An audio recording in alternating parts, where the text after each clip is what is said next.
Good morning ആൾ. Hi. കുറേ ആയി class ഒന്നും ഇല്ലാതെ ലോക്ക്ഡൗൺ ആയിട്ട് വീട്ടിലിരിക്കുന്നത്. എന്തായാലും ലോക്ക്ഡൗണിൽ ഒരു പോസിബിലിറ്റി ഇല്ലാത്തതുകൊണ്ടാണ് ഇങ്ങനെ ഓൺലൈൻ ക്ലാസ് എടുക്കുന്നത്. എന്തായാലും ഇന്ന് എടുക്കാൻ പോകുന്നത് മൈക്രോബയോളജിയിലെ മൈക്കോളജി എന്ന് പറയുന്ന സബ്ജക്റ്റാണ് എടുക്കാൻ പോകുന്നത്. അതിൻ്റെ ഇൻട്രൊഡക്ഷൻ പാർട്ട് മാത്രമാണ് ഇന്ന് സ്റ്റാർട്ട് ചെയ്യുന്നത്. മൈക്കോളജി അല്ലെങ്കിൽ മെഡിക്കൽ മൈക്കോളജി എന്ന് പറഞ്ഞാൽ എന്താണെന്ന് ചോദിച്ചാൽ ഫംഗസിനെ കുറിച്ചുള്ള സ്റ്റഡീസിനെയാണ് മെഡിക്കൽ മൈക്കോളജി എന്ന് പറയുന്നത്. സ്റ്റഡി ഓഫ് ഫംഗസിനെയാണ് മൈക്കോളജി എന്ന് പറയുന്നത്. ഈ മൈക്കോളജി എന്ന് പറയുന്ന അതിൻ്റെ പേര് ഡിറൈവ് ചെയ്തിരിക്കുന്നത് മൈക്കോസിസ് എന്ന് പറയുന്ന വേർഡിൽ നിന്ന്. മൈക്കോസിസിൻ്റെ വേർഡിൻ്റെ മീനിങ് എന്ന് പറയുന്നത് മഷ്റൂം എന്നാണ്. ഫംഗെ എന്നുള്ളത് യൂക്കാരിയോട്ടിക് സെല്ലാണ്. അതുപോലെ തന്നെ ഇത് എവിടേക്കാണ് ഉണ്ടാകുന്നതെന്ന് ചോദിച്ചാൽ അതിൻ്റെ നാച്ചുറൽ ഹാബിറ്റ് എന്ന് പറയുന്നത് water, soil and decaying organic ഡെബ്രിസിലാണ് നാച്ചുറൽ ഹാബിറ്റ് എന്ന് പറയുന്നത്. ഇതെന്ന് പറയുന്ന ഫംഗെ എന്ന് പറയുന്നത് ഒബ്ലിഗേറ്റ് അല്ലെങ്കിൽ ഫാക്കൽറ്റേറ്റീവ് എയറോബാണ്. ഒബ്ലിഗേറ്റ് എയറോബ് എന്നാൽ എന്താണെന്നും ഫാക്കൽറ്റേറ്റീവ് എയറോബ് എന്താണെന്നും ബാക്ടീരിയോളജി സെക്ഷനിൽ പഠിച്ചിട്ടുണ്ട്. അത് ഒബ്ലിഗേറ്റ് ഓർ ഫാക്കൽറ്റേറ്റീവ് എയറോബാണ് ഫംഗെ എന്ന് പറയുന്ന ഓർഗാനിസം. നെക്സ്റ്റ് എന്ന് പറയുന്നത് ഫംഗെ എന്ന് പറയുന്നത് കീമോട്രോഫിക് ആണ്. കീമോട്രോഫിക് എന്ന് ഉദ്ദേശിക്കുന്നത് എന്താണെന്ന് വെച്ചിട്ടുണ്ടെങ്കിൽ ഈ ഫംഗെ സർവൈവ് ചെയ്യാൻ അതിന് ന്യൂട്രിയൻസിൻ്റെ ആവശ്യമുണ്ട്. ആ ന്യൂട്രിയൻസ് നാച്ചുറലി അവൈലബിൾ ആയിട്ടുള്ള കെമിക്കൽസിൽ നിന്നാണ് അത് അക്വയർ ചെയ്യുന്നത്. അതുകൊണ്ടാണ് അതിനെ കീമോട്രോഫിക് എന്ന് പറയുന്നത്. പിന്നെ പറയുന്നത് ഫംഗയുടെ സെൽ വാളിൽ കൈറ്റിൻ, മാനൻ അതുപോലെ തന്നെ അത് പോളിസാക്രൈഡ്സ് കണ്ടെയ്ൻ ചെയ്യുന്നുണ്ട്. അതിൻ്റെ സെൽ വാളിൽ chitin, mannan and other polysaccharides ആണ് കണ്ടെയ്ൻ ചെയ്തിരിക്കുന്നത്. അതുപോലെ അതിൻ്റെ സൈറ്റോപ്ലാസ്മിക് മെംബ്രെയിനിൽ സ്റ്റിറോൾ എന്ന് പറയുന്ന കണ്ടന്റ് പ്രസന്റ് ആണ്. സ്റ്റിറോൾ എന്ന് പറയുന്ന കണ്ടന്റ് സൈറ്റോപ്ലാസ്മിക് മെംബ്രെയിനിൽ പ്രസന്റ് ആണ്. അതുപോലെ തന്നെ ഇത് ഡിവൈഡ് ചെയ്യും. ഫംഗി ഡിവൈഡ് ചെയ്യുന്നത് എസെക്ഷലി ഡിവൈഡ് ചെയ്യും, സെക്ഷലി അതുപോലെ തന്നെ രണ്ടിലും ബോത്തിലും ഡിവൈഡ് ചെയ്യുന്നുണ്ട്. ഇത് മൂന്ന് ടോപ്പിക് എന്ന് പറയുന്നത് difference of fungi from bacteria. ബാക്ടീരിയയിൽ നിന്ന് ഫംഗി എങ്ങനെ ഡിഫറൻഷിയേറ്റ് ചെയ്യാമെന്നാണ് പറയുന്നത്. മെയിനായിട്ട് ഇൻട്രൊഡക്ഷനിൽ പറഞ്ഞ പോലെ തന്നെ സെൽ വാളിൻ്റെ കാര്യം ഇൻട്രൊഡക്ഷനിൽ പറഞ്ഞു. സെൽ വാളിൽ എന്ത് കണ്ടെയ്ൻ ചെയ്തിട്ടുണ്ട്? Chitin, mannan and other polysaccharides present ആണ്. അതിൻ്റെ സൈറ്റോപ്ലാസ്മിക് മെംബ്രെയിനിൽ സ്റ്റിറോൾ എന്ന് പറയുന്ന കണ്ടന്റ് പ്രസന്റ് ആണ്. അതുപോലെ തന്നെ സൈറ്റോപ്ലാസത്തിൽ എന്തുകൊണ്ട്? ട്രൂ ന്യൂക്ലിയയിൽ ആ ന്യൂക്ലിയയിൽ ന്യൂക്ലിയർ മെംബ്രെയിനും mitochondria and endoplasmic reticulum present ആണ്. സൈറ്റോപ്ലാസത്തിൽ ട്രൂ ന്യൂക്ലിയൈ ഉണ്ട്. Nuclei with nuclear membrane, mitochondria and endoplasmic reticulum. Unicellular or multicellular ഓർഗാനിസമാണ് ഫംഗെ എന്നുള്ളത്. ബാക്ടീരിയ ആണെങ്കിൽ എന്താണ്? യൂണിസെല്ലുലാർ ഓർഗാനിസമാണ്. ഫംഗെ ഡിവൈഡ് ചെയ്യുന്നത് അസെക്ഷലി ഡിവൈഡ് ചെയ്യും, സെക്ഷലി ഡിവൈഡ് ചെയ്യും, അല്ലെങ്കിൽ ബോത്ത് രണ്ടിലും ഡിവൈഡ് ചെയ്യുന്നുണ്ട്. ഇനി ഫംഗയുടെ ക്ലാസിഫിക്കേഷനെ കുറിച്ചാണ് പറയുന്നത്. മെയിനായിട്ട് ക്ലാസിഫിക്കേഷൻ രണ്ട് ടൈപ്പാണ് പറയുന്നത്. ടാക്സോണമിക്കൽ ക്ലാസിഫിക്കേഷനും ഉണ്ട്, അതുപോലെ തന്നെ മോർഫോളജിക്കൽ ക്ലാസിഫിക്കേഷനും ഉണ്ട്. നിങ്ങൾക്ക് ഡീപ്പായിട്ട് അറിയേണ്ടത് മോർഫോളജിക്കൽ ക്ലാസിഫിക്കേഷനെ കുറിച്ചാണ്. മോർഫോളജിക്കൽ ക്ലാസിഫിക്കേഷൻ എന്നാൽ 4 മേജർ ടൈപ്സ് ആണുള്ളത്. ഫസ്റ്റ് വൺ എന്ന് പറയുന്നത് ഈസ്റ്റ് ആണ്. സെക്കൻഡ് വൺ എന്ന് പറയുന്നത് ഈസ്റ്റ് ലൈക്ക് ആണ്. തേർഡ് വൺ മൗൾസ് ആണ്. ഫോർത്ത് വൺ ഡൈമോർഫിക് ഫംഗി ആണ്. ഈസ്റ്റ് എന്ന് പറയുന്നത് റൂട്ടീനിൽ നിങ്ങളെല്ലാവരും ഫെമിലിയർ ആയിട്ടുള്ള ഒരു കാര്യമാണ് ഈസ്റ്റ് എന്ന് പറയുന്ന കാര്യം. ഈസ്റ്റിനെ കുറിച്ച് പറയുകയാണെങ്കിൽ ഈസ്റ്റ് എന്ന് പറയുന്നത് റൗണ്ട് ടു ഓവൽ ഷേപ്പാണ്. റൗണ്ട് ടു ഓവൽ ഷേപ്പാണ് ഈസ്റ്റ് എന്ന് പറയുന്നത്. ഇത് റിപ്രൊഡ്യൂസ് ചെയ്യുന്നത് എങ്ങനെയാണ്? ബഡ്ഡിങ് വഴിയാണ്. അതിൻ്റെ കോളനി ഇനി നമ്മളത് കൾച്ചർ ചെയ്യാണ്. ഇപ്പോൾ നിങ്ങൾ ബാക്ടീരിയോളജി പഠിച്ച് ഓരോ ഓർഗാനിസത്തും നിങ്ങളെ ലബോറട്ടറിയുടെ ആവശ്യത്തിനനുസരിച്ച് എന്ത് ചെയ്യുന്നുണ്ടോ? നമ്മൾ കൾട്ടിവേറ്റ് ചെയ്തെടുക്കുന്നുണ്ട് മീഡിയയിൽ. അതുപോലെ തന്നെ നമ്മളെ ഫംഗസിനെ കുറിച്ചുള്ള സ്റ്റഡീസിനും ഫംഗയുടെ കുറിച്ചുള്ള സ്റ്റഡീസിനും നമ്മളും ഓരോ ഓർഗാനിസത്തിനെയും എന്ത് ചെയ്യുന്നുണ്ടോ? കൾട്ടിവേറ്റ് ചെയ്തെടുക്കുന്നുണ്ട്. നിങ്ങൾ മീഡിയയിൽ അതായത് ഫംഗ് കൾട്ടിവേറ്റ് ചെയ്തെടുക്കുന്ന മീഡിയയിൽ കൾട്ടിവേറ്റ് ചെയ്ത് കഴിഞ്ഞാൽ അതിൻ്റെ കോളനി എന്ന് പറയുന്നത് ക്രീമി മ്യൂക്കോയിഡ് ആയിട്ടാണ് കാണുന്നത്. ക്രീമി മ്യൂക്കോയിഡ് ആയിട്ടാണ് ഈസ്റ്റിനെ കാണാൻ പറ്റുന്നത്. അതിൻ്റെ ഈസ്റ്റ് സെല്ലിന് ഒരു എക്സാമ്പിളാണ് ക്രിപ്റ്റോകോക്കസ് നിയോഫോർമൻസ് എന്ന് പറയുന്ന ഓർഗാനിസം. ഈസ്റ്റ് സെൽസിൻ്റെ ഒരു എക്സാമ്പിളാണ് ക്രിപ്റ്റോകോക്കസ് നിയോഫോർമൻസ് എന്ന് പറയുന്ന ഓർഗാനിസം. ഈസ്റ്റ് എന്നുള്ളത് നിങ്ങൾക്ക് എല്ലാവർക്കും ഫെമിലിയർ ആയിട്ടുള്ള ഒരു കാര്യമാണ്. നമ്മൾ വീട്ടിൽ ഫുഡ് ഉണ്ടാക്കുന്ന കാര്യത്തിനൊക്കെ യൂസ് ചെയ്യുന്ന സെയിം സംഭവം തന്നെയാണ് ഈസ്റ്റ് എന്ന് പറയുന്നത്. ഈസ്റ്റ് എന്ന് പറയുന്നത് റൗണ്ട് ടു ഓവലാണ്. ബഡിങ്, റിപ്രൊഡക്ഷൻ ചെയ്യുന്നത് എങ്ങനെയാണ്? ബഡിങ് വഴിയാണ്.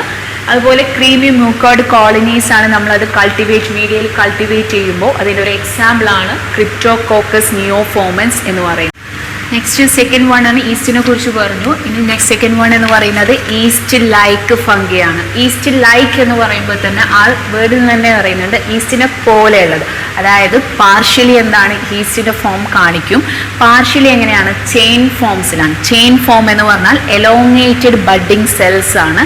അതിൻ്റെ ഓരോ എൻഡും ഒന്നിനോടൊന്ന് എന്താണ് കൂടിച്ചേർന്നിട്ട് സ്യൂഡോ ഹൈഫി ആയിട്ട് മാറുകയാണ് ചെയ്യുന്നത്. പാർഷ്യലി ഈസ്റ്റ് ആണ്, പാർഷ്യലി ചെയിൻസ് ആയിട്ടാണ് കാണുന്നത്. എലോങ്ങേറ്റഡ് ബഡിങ് സെൽസ് ഒരു സെല്ലിൻ്റെ എൻഡ് മറ്റതുമായിട്ട് കൂടിച്ചേർന്ന് ഒരു സ്യൂഡോ ഹൈഫി ആയിട്ട് മാറുകയാണ് ചെയ്യുന്നത്. അതിൻ്റെ ഒരു എക്സാമ്പിളാണ്, ഈസ്റ്റ് ലൈക്ക് ഓർഗാനിസത്തിൻ്റെ ഒരു എക്സാമ്പിളാണ് കാൻഡിഡ ആൽബിക്കൻസ് എന്ന് പറയുന്നത്. കാൻഡിഡ ആൽബിക്കൻസ് എന്ന് പറയുന്നതാണ് ഈസ്റ്റ് ലൈക്ക് ഫംഗയുടെ ഒരു എക്സാമ്പിൾ. ഈസ്റ്റ് പറഞ്ഞു, ഈസ്റ്റ് ലൈക്ക് ഫംഗി പറഞ്ഞു. തേർഡ് വൺ ആണ് മൗൾസ് എന്ന് പറയുന്നത്. മൗൾസ് എന്ന് പറയുന്നത് ഈ ഫംഗി ഗ്രോ ചെയ്യുന്നത് ഒരു ബ്രാഞ്ചിങ് ഫിലമെന്റ്സ് ആയിട്ടാണ്.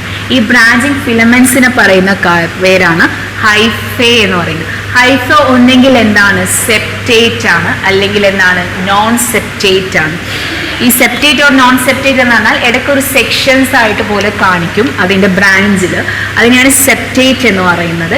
നോൺ സെപ്റ്റേറ്റ് എന്ന് പറയുന്ന ഒരു സെക്ഷൻ ഇല്ലാതെ സാധാ നോർമലായിട്ട് ഒരു സ്റ്റിക്ക് എടുക്കുന്ന പോലെ ഉണ്ടാകുന്നതാണ് നോൺ സെപ്റ്റേറ്റ് എന്ന് പറയുന്നത്. ഇനി ഈ ഹൈഫേ എല്ലാം കൂടി ഒരുപാട് ഗ്രോ ചെയ്തിട്ട് ഒരുമിച്ചൊരു മാസമായിട്ട് മാറും. അതായത് ഒരു ഹൈഫേനെ മാത്രം നമുക്ക് വേർതിരിച്ചാക്കാൻ പറ്റാത്ത രീതിയിൽ കൂട്ടത്തിൽ ഒരുമിച്ച് ടാങ്കിൾഡ് ആയിട്ട് മാസമായിട്ട് മാറുന്നതാണ് എന്തെന്ന് പറയുന്നത് മൈസീലിയം എന്ന് പറയുന്നത്. മൈസീലിയം 2 ടൈപ്പ് ഉണ്ട്, ഏരിയൽ മൈസീലിയവും വെജിറ്റേറ്റീവ് മൈസീലിയവും. ഏരിയൽ മൈസീലിയം എന്ന് പറഞ്ഞിട്ടുണ്ടെങ്കിൽ നമ്മൾ കൾച്ചർ ചെയ്യുന്ന മീഡിയയിൽ നിന്ന് അതിൻ്റെ മുകളിലോട്ട് പ്രൊജക്റ്റ് ചെയ്ത് നിൽക്കുക. അതായത് മീഡിയയിൽ ചേർന്ന് നിൽക്കാതെ അതിൻ്റെ മുകളിലോട്ട് പ്രൊജക്റ്റ് ചെയ്ത് നിൽക്കുന്നതിനാണ് എന്തെന്ന് പറയുന്നത് ഏരിയൽ മൈസീലിയം എന്ന് പറയുന്നത്. വെജിറ്റേറ്റീവ് മൈസീലിയം എന്ന് പറഞ്ഞാൽ ആ മീഡിയയിൽ തന്നെ ചേർന്ന് നിൽക്കുന്നതിനെയാണ് എന്തെന്ന് പറയുന്നത് വെജിറ്റേറ്റീവ് മൈസീലിയം എന്ന് പറയുന്നത്.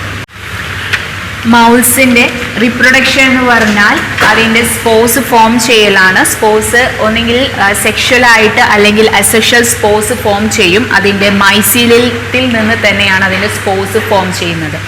ഇതിൻ്റെ എക്സാമ്പിളായിട്ട് പറയുന്നത് ഡെർമറ്റോഫൈറ്റ്സ്, ആസ്പെർജില്ലസ് അല്ലെങ്കിൽ പെൻസിലിയ എന്ന് പറയുന്ന ഓർഗാനിസംസ് ആണ് മൗൾസിൻ്റെ എക്സാമ്പിൾ എന്ന് പറയുന്നത്. ഇതെന്ന് പറഞ്ഞാൽ ലാസ്റ്റ് വൺ ആണ് മോർഫോളജി ക്ലാസിഫിക്കേഷനിലെ ലാസ്റ്റ് വൺ ആണ് ഡൈമോഫിക് ഫംഗൈ എന്ന് പറയുന്നത്. ഈ ഫംഗയുടെ പ്രത്യേകത എന്താണെന്ന് വെച്ചാൽ ഇതിൻ്റെ ഹോസ്റ്റ് ടിഷ്യൂലും അതുപോലെ തന്നെ ഇത് കൾച്ചർ ചെയ്യുന്ന സമയത്ത് 37 ഡിഗ്രി സെൽഷ്യസിലാണ് ഇത് കൾച്ചർ ചെയ്യുന്നതെങ്കിൽ ഇത് എന്തായിട്ട് നമുക്ക് കാണാം ഈസ്റ്റ് ഫോമിലാണ് ഇത് കാണാം, ഈസ്റ്റ് ആയിട്ടാണ് കാണാം. പക്ഷേ ഇതേ ഡൈമോർഫിക് ഫംഗൈ സോയിലോട്ട് എൻട്രി ചെയ്യുകയാണെങ്കിൽ ഹൈഫൽ ഇൻ ദ സോയിലോട്ട് എൻട്രി ചെയ്യുകയും അതുപോലെ തന്നെ 20 to 25 ഡിഗ്രി സെൽഷ്യസിൽ നമ്മൾ കൾച്ചർ ചെയ്യുമ്പോൾ ഏത് ഫോമിലാണ് അത് കാണുക മൈസീലിയൽ ഫോം അല്ലെങ്കിൽ ഹൈഫൽ ഫോമിലാണ് കാണുക. 2 ഫോമിലാണ് കാണുക, ഒന്ന് ഈസ്റ്റ് ആയിട്ടും കാണും ഹൈഫൽ ഫോമിലും കാണും. ഹൈഫൽ ഫോമിൽ കാണുന്ന സമയം എന്ന് വെച്ചാൽ അത് ഹോസ്റ്റ് ടിഷ്യൂലല്ല സോയിലാവുന്ന സമയത്തും അതുപോലെ തന്നെ കൾച്ചർ മീഡിയയുടെ ടെമ്പറേച്ചർ എന്ന് പറയുന്നത് 20 to 25 ഡിഗ്രി സെൽഷ്യസ് ആകുന്ന സമയത്തുമാണ് ഹൈഫൽ ഫോമിൽ നമുക്ക് കാണാൻ പറ്റുന്നത്. ഈസ്റ്റ് ഫോമിൽ കാണാൻ പറ്റുന്ന സമയം എന്ന് വെച്ചാൽ അത് ഹോസ്റ്റ് ടിഷ്യൂവിൽ ഇരിക്കുന്നപ്പോഴും അതുപോലെ തന്നെ കൾച്ചർ മീഡിയയുടെ ടെമ്പറേച്ചർ എന്ന് പറയുന്നത് 37 ഡിഗ്രി സെൽഷ്യസ് ആകുമ്പോഴാണ് ഈസ്റ്റ് ഫോമിൽ കാണപ്പെടുന്നത്. മോസ്റ്റ് ഓഫ് ദ സിസ്റ്റമിക് ഇൻഫെക്ഷന് റിലേറ്റ് ചെയ്തുള്ള മോസ്റ്റ് റീസൺ ആരാണ് ഡൈമോർഫിക് ഫംഗൈ ആണ് അതിൻ്റെ റീസൺ. പിന്നെ അതിൻ്റെ 2 എക്സാമ്പിൾസ് ആണ് ബ്ലാസ്റ്റോമൈസിസ് ഡെർമറ്റൈറ്റിസ് അതുപോലെ പാരാകോക്കിഡോയിഡ്സ് ബ്രേസാലിസ്. പേര് കുറച്ച് ടഫാണ്, പക്ഷേ നോട്ട്സ് തരുമ്പോൾ അതിൻ്റെ സ്പെല്ലിംഗ് അതിലുണ്ടാവും. ബ്ലാസ്റ്റോമൈസിസ് ഡെർമറ്റൈറ്റിസ് അതുപോലെ പാരാകോക്കിഡോയിഡ്സ് ബ്രേസാലിയൻസിസ്. നെക്സ്റ്റ് ടോപ്പിക് എന്ന് പറയുന്നത് റിപ്രൊഡക്ഷൻ ആൻഡ് സ്പോറുലേഷൻ ആണ്. റിപ്രൊഡക്ഷൻ ആൻഡ് സ്പോറുലേഷൻ എന്ന് പറഞ്ഞിട്ടുണ്ടെങ്കിൽ മെയിൻ ഫംഗൽ സ്പോർസ് പ്രൊഡ്യൂസ് ചെയ്യുന്ന 2 ടൈപ്പായിട്ടാണ്, അസെക്ഷൽ ആയിട്ടും സെക്ഷൽ സ്പോർസും ആയിട്ടാണ് ഫോം ചെയ്യുന്നത്. സെക്ഷൽ സ്പോർസ് ഫോം ചെയ്യുന്നത് സെൽസിൻ്റെ ഫ്യൂഷൻ വഴിയും അതുപോലെ തന്നെ മിയോസിസ് വഴിയുമാണ് ഫോം ചെയ്യുന്നത്. അസെക്ഷൽ സ്പോർസ് ഫോം ചെയ്യുന്നത് മൈറ്റോസിസ് വഴിയാണ്. മൈറ്റോസിസ് വഴിയാണ് അസെക്ഷൽ. സെക്ഷൽ എന്നുള്ളത് മിയോസിസ് വഴി, fusion of cells and meiosis വഴിയാണ് സെക്ഷൽ സ്പോർ ഫോം ചെയ്യുന്നത്. അസെക്ഷൽ സ്പോർ ഫോം ചെയ്യുന്നത് ബൈ മൈറ്റോസിസ് വഴിയാണ്. ഈ സ്പോർസ്, അതായത് അസെക്ഷൽ സ്പോർസ് എന്നുള്ളത് മേ ബി എന്താകാം, വെജിറ്റേറ്റീവ് സ്പോർ ആവാം അല്ലെങ്കിൽ ഏരിയൽ സ്പോർ ആവാം. വെജിറ്റേറ്റീവ് സ്പോർ അല്ലെങ്കിൽ ഏരിയൽ സ്പോർ ആയിട്ട് മാറാം. സെക്ഷൽ സ്പോർ എന്നുള്ളത് 4 ടൈപ്പായിട്ടാണ് പറയുന്നത്. ഊസ്പോസ്, ആസ്കോസ്പോർ, സൈഗോസ്പോർ, അതുപോലെ ബെസിഡിയോസ്പോർ. ഇങ്ങനെ 4 ടൈപ്പായിട്ടാണ് സെക്ഷൽ സ്പോർസ് പറയപ്പെടുന്നത്. ഇനി പറയുന്ന വെജിറ്റേറ്റീവ് സ്പോറാണ്. വെജിറ്റേറ്റീവ് സ്പോർ ഉണ്ടോ, ഏരിയൽ സ്പോർ ഉണ്ടെന്ന് പറഞ്ഞു. അതിൽ ഫസ്റ്റ് വൺ പറയുന്നത് വെജിറ്റേറ്റീവ് സ്പോറിനെ കുറിച്ചാണ് പറയുന്നത്. അത് 3 ടൈപ്പാണ് ഉള്ളത്. ഫസ്റ്റ് എന്ന് പറയുന്നത് ബ്ലാസ്റ്റോസ്പോർ ആണ്. സെക്കൻഡ് എന്ന് പറയുന്നത് ആർത്രോസ്പോർ. തേർഡ് എന്ന് പറയുന്നത് ക്ലെമിഡിയോസ്പോർ.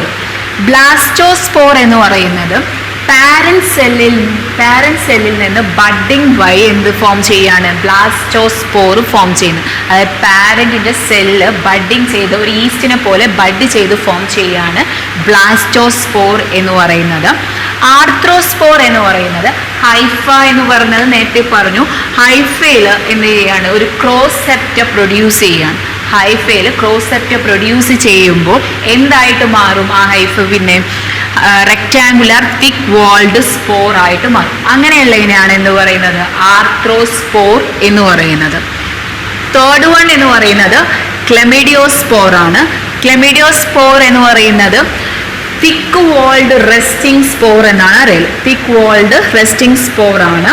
അതുപോലെ തന്നെ ഇതെങ്ങനെയാണ് ഫോം ചെയ്യുന്നതെന്ന് ചോദിച്ചാൽ ഹൈഫൽ സെഗ്മെന്റ്സിന് തിക്കനിങ്ങും റൗണ്ടിങ് അപ്പും ചെയ്തിട്ടാണ് എന്ത് ഫോം ചെയ്യുന്നത്, ക്ലെമിഡിയോസ്പോർസ് പ്രൊഡ്യൂസ് ചെയ്യുന്നത്. നെക്സ്റ്റ് എന്ന് പറയുന്നത് ഏരിയൽ സ്പോർ ആണ്. ഏരിയൽ സ്പോർ മെയിനായിട്ട് 4 ടൈപ്പാണ് ഉള്ളത്. ഫസ്റ്റ് വൺ എന്ന് പറയുന്നത് കൊണിഡിയോസ്പോസ്, സെക്കൻഡ് വൺ എന്ന് പറയുന്നത് microconidia, third one macroconidia and final one sporangiospores. അതിൽ ഫസ്റ്റ് വൺ എന്ന് പറയുന്നത് കൊണിഡിയോസ്പോസ് ആണ്. കൊണിഡിയോസ്പോസ് എന്ന് പറയുന്നത് എക്സ്റ്റേണലി ആയിട്ട് സ്പോറ് ഡെവലപ്പ് ചെയ്യുക, ബോൺ ചെയ്യുന്നത് എക്സ്റ്റേണൽ ആണ്. ആ എക്സ്റ്റേണൽ എവിടെയാണ്? ഹൈഫയുടെ ഒന്നെങ്കിൽ സൈഡിൽ അല്ലെങ്കിൽ ടിപ്പിലാണ് പ്രൊഡ്യൂസ് ചെയ്യുന്നതെങ്കിൽ അതിനെയാണ് എന്തെന്ന് പറയുന്നത് കൊണിഡിയോസ്പോസ് എന്ന് പറയുന്നത്, അല്ലെങ്കിൽ കൊണീഡിയ എന്നും അറിയപ്പെടും. നെക്സ്റ്റ് എന്ന് പറയുന്നത് സെക്കൻഡ് വൺ എന്ന് പറയുന്നത് മൈക്രോകൊണീഡിയ. ഇതിൽ പ്രൊഡ്യൂസ് ചെയ്ത കൊണീഡിയ എന്നുള്ളത് സ്മോൾ ആൻഡ് സിംഗിൾ ആയിട്ട് നിൽക്കുകയാണെങ്കിൽ അതിനെയാണ് എന്തെന്ന് പറയുന്നത് മൈക്രോകൊണീഡിയ എന്ന് പറയുന്നത്. തേർഡ് വൺ എന്ന് പറയുന്നത് മാക്രോകൊണീഡിയ.